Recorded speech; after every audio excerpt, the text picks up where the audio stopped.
Yeah, those retreats, man. I want to definitely go on one. It's the best, I'm telling you. The best. I've had bare footballers as well on my retreats. I had Emil Heskey, Is it?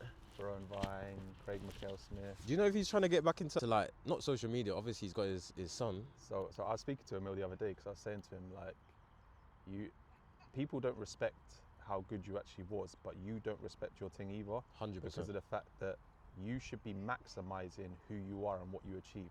Yeah. Almost 100 caps for England, won loads of trophies with Liverpool, over 100 Premier League goals. Like, you don't abuse football like it did you. 100%. You got to use it, man. He was like, I know. He's like, but I feel like not like a fraud. He was like, I feel like I don't feel like I deserve it. And I was like, bro, respect your team, imposter bro. syndrome. What's it called? Stockholm syndrome. Yeah, Stockholm syndrome. Like that. You know, even like everything that I'm doing now as well. Like, I walk into a room, I'm humble. I shake everyone's hand. Yeah. Like even the behind the scenes, I got a story about like who I met the other day. Like, bear in mind she was a runner. But she was like one of the most important people there.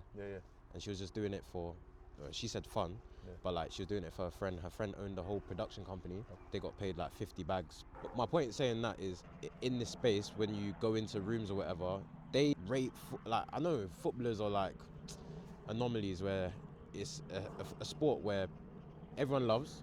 It's almost like a religion. It's a thing where you can make people happy and sad, like change their moods. 100%. And like, he's got to know that he's Emil Heskey. He's played for England. He's done things that people have never done before. That's what I was saying, bro. So going into these rooms, people like, even like myself, I don't regard myself in any high regard, or I haven't played at no like level where I say to myself, because when I started playing football, like, it was either the Prem or the top or nothing. I don't know if you were the same, but like, people have told me recently. Fire. Yeah, that's mad. Yeah, where were we? So like, I can't remember who told me, but someone was like, when don't brag, don't like have an ego about it, but like, talk your shit. Like, you know what I mean? Respect yourself. Like, so yeah, even yourself, like, you don't talk about football a lot. And like, if I even went on your page, I wouldn't even think you're a footballer. You know what I mean? Which is like, for me, like, you gotta include your whole 100%. You know what I mean? Because there's so many facets to you. You know what I mean? So that's what I would say. But 100%. Well, right, anyway, what kind of memories does this part bring you? To be fair, I always used to, I still come in now, but I come in with my kids. There's an actual park. Wait, let me get my logistics. There's an actual like play park just there. Literally through them trees. It's a really nice park. But we always come here in summer and go for a massive walk. Like, the walk goes way down there. But It looks just far, nice. man. It's just nice. Like, just so much greenery. Like, it's almost like when you look far, it actually don't look like it's real. It actually looks like flipping a painting, like, or someone's drawn it, or like a green screen. Yeah, 100%. It's so perfect. On Windows XP or something. But like, it looks perfect. Like, nothing's moving. It's just still. The trees are so. Imagine if this was in London, like, the trees would get chopped down by now. 100%. You know what I mean? 100%. Or they'll build flats 100%. and stuff like that. You know what I mean? Yeah. But the good thing about Wickham is there's a lot of areas of outstanding beauty, which means that can't happen to them. It's called it. Is it part of Shilton? Or Yeah, I think it's something like that. Yeah. I went to actually and you can actually have a subscription and you can go on walks. I can't remember what it's called. Okay. But there's like national parks. Yeah. And I went to one like not too far from Aylesbury. Okay. And yeah, like, when you're just there, like, your mind opens up and you get to think about just. So I said it on my talk the other day when I was at Thames. I was like, they call it Mother Nature for a reason, because mothers naturally nurture. So when you go outside, it will kind of bring you back to like balance. Yeah. It will encourage you to breathe because there's an abundance of oxygen. So not enough people get outdoors enough, even if it's for 20 minutes. Most people are in offices or concrete jungles all day. That's mad when you think about it. Like, you can't be the best version of yourself in that environment. And also football. Like, football, you know, you gotta have like the right manager, players, dressing room, club, 100%. location as well, around your family. So yeah, for you, like, at your age, like, is, you know, being close to home, is that a big factor in your journey in football? And how long do you even want to still play? It's funny because I kind of go back and forth with these things. Like, sometimes I'm like, a year, but then I'm like, I've been doing this since the age of 5, 6, and there's not many jobs that you would do from the age of 6 to say 18, 16, whatever it is, and potentially still fail at. So why would I cut myself short if I still have something to offer?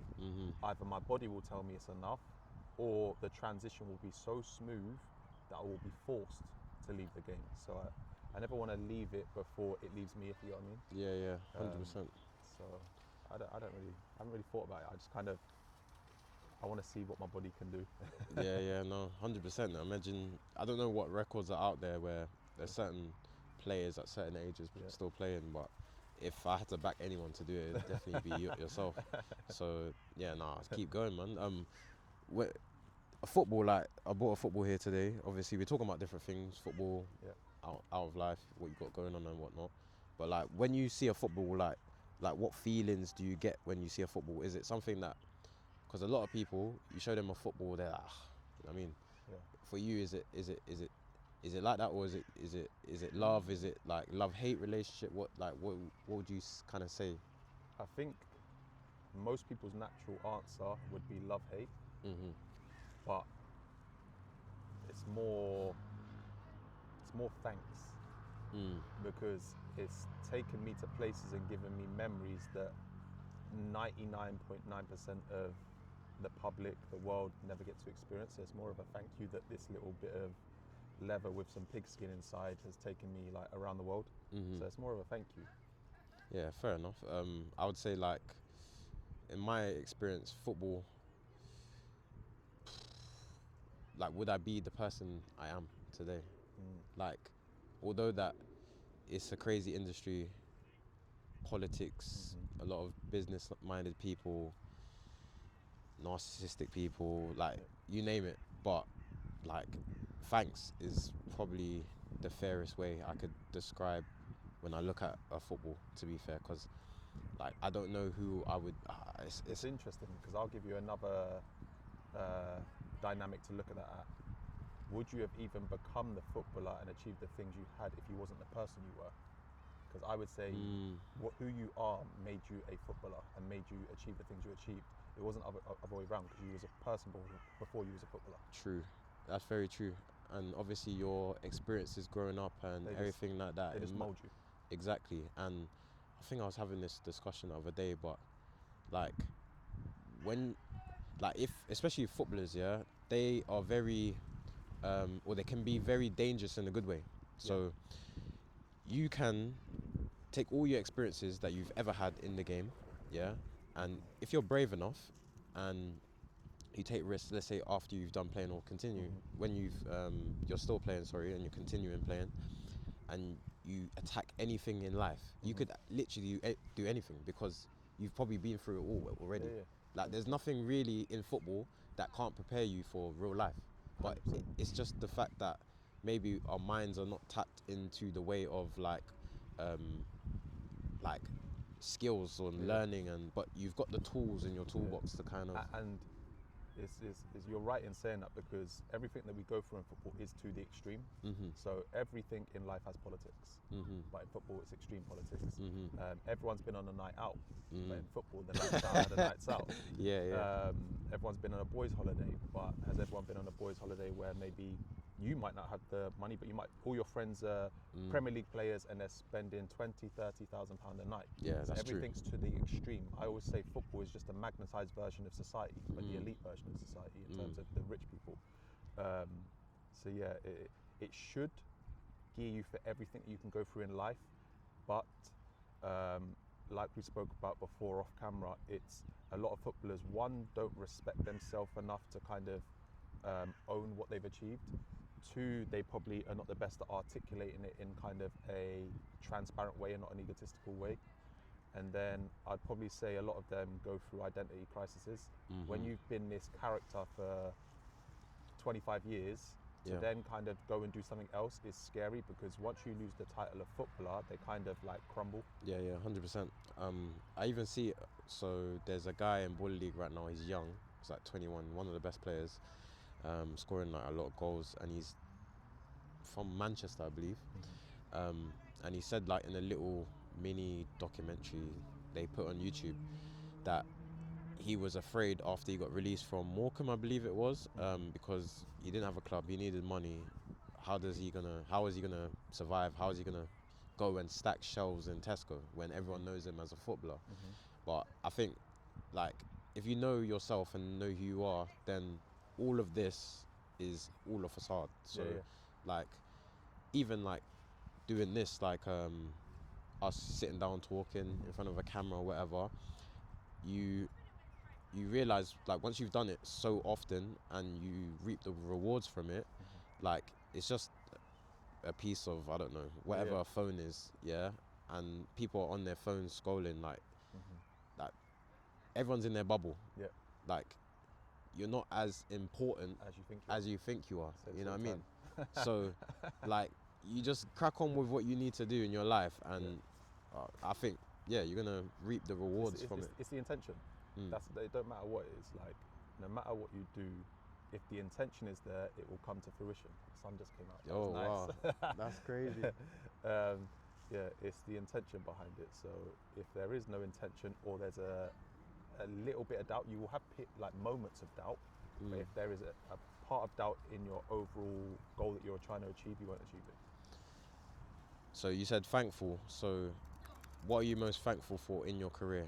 Like, I know you went to Serbia, and that was a big experience for you. You've obviously, at my age now, when you were my age, you came back to England.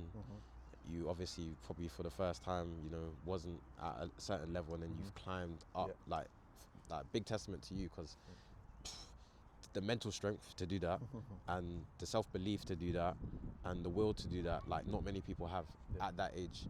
Like what experience are you most thankful for? And I got another question after that as well. I'd probably say the experience that I'm most thankful for is the most traumatic one, the Red Star one, because it was probably like the pinnacle of my achievements, maybe other than kind of the promotions, but the magnitude of the club's history, being the only English player and the first English player to ever play for that club. But then it going so sour, it kind of taught me a lesson of, okay, they did something wrong, but your reaction could have been better. So then it started to make me take accountability and look at myself. Whereas in the past, I always thought, you're the problem, what I'm saying is right, don't matter how I'm saying it, you've done wrong, I'm telling you you've done wrong. Whereas, because it was such a big achievement, and they were a lot more cutthroat, because they could be, than English teams could be. It kind of put me on the back foot for once, and I was having to react instead of taking the action. So it kind of, for the first time, made me think, who am I? Who would I be without football? What do I want from this? So that was the turning point? Yeah, that was a massive turning point, like huge turning point, just because... How old were you again?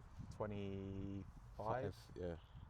25, so like, it was like, I was like at a good age, if you know what I mean, and I was at, like, I'd say the peak of my powers in terms of just all round. But yeah, that was the turning point, just everything in general, like my off-field life, my mentality, my spirituality, my relationship with myself.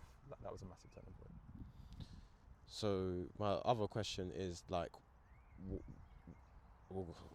I want to kind of stay on that point, but I had another question to follow, so I don't know which one to go with. But I'll ask you the question I had in mind. So obviously, when you come back to England and you're 28, like, do you still believe that you can play, like, or 27? Sorry, it was 27, right? Do you still believe that you can